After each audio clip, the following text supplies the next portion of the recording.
Let's talk about the geology of rhodochrosite. Rhodochrosite is also known as Inca rosestone or raspberry spar.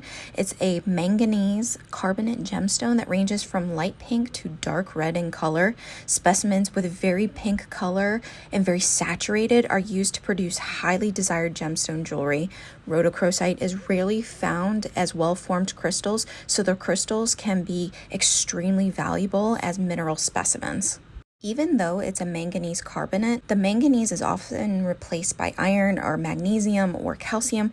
When this happens, the color, composition, and specific gravity of the crystal changes. The crystal can present as a grayish, yellowish, brownish in coloring. After this occurs, each layer of it can possibly have its own varying colors as well. So it's not every layer is a crystallized rhodochrosite will be the same. They'll all be different, but the formation will be similar. The formation of rhodochrosite usually takes place in fractures and cavities of metamorphic and sedimentary rocks. Essentially, water containing manganese and carbon acid collects in hollows and fills in cracks, and creating a beautiful pink mineral. It is often associated with silver deposits, especially in Argentina. Some of these silver deposits can even produce rhodochrosite as a byproduct.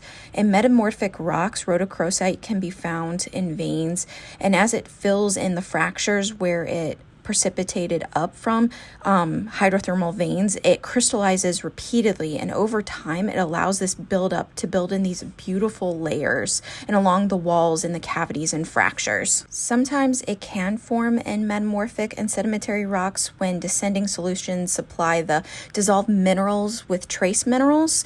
Rhodochrosite can also form on the cavity walls of stalactites and stalagmites.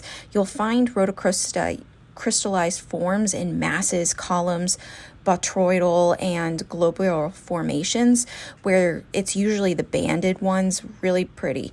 Very rarely you will find rhodochrosite in crystal formations, with only a limited number of very few localities producing crystal grade rhodochrosite. This mineral is one of the few in the mineral kingdom that produces rhombohedral crystals. However, these formations are very pricey, like thousands of dollars pricey. On the Mohs scale of mineral hardness, rhodochrosite grades around a 4, which makes it a relatively soft stone that can easily be scratched. The most notable deposits of rhodochrosite are located in Argentina and Colorado. These are the most famous ones, but additionally, rhodochrosite deposits are found in Chile, Mexico, Peru, South Africa, and even Montana in the United States. Stay tuned for part 3, and we're going to talk about how to use rhodochrosite stones.